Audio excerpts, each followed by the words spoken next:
আলহামদুলিল্লাহ, আলহামদুলিল্লাহ প্রিয় দর্শক, প্রায় 1000 বিলিয়ন ঘনফুট গ্যাস এবং 21,000 মিলিয়ন ব্যারেল তেল এই খনিতে আছে।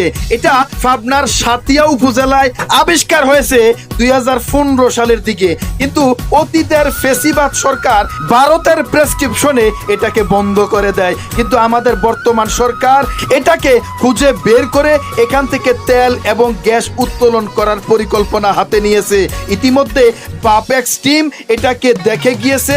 আপনারা দেখতে পাচ্ছেন জামাতের এমপি এটাকে পরিদর্শন করছেন, পরিকল্পনা করছেন কিভাবে এখান থেকে তেল এবং গ্যাস উত্তোলন করা যায় এবং জাতীয় গ্রিডে যুক্ত করা যায়।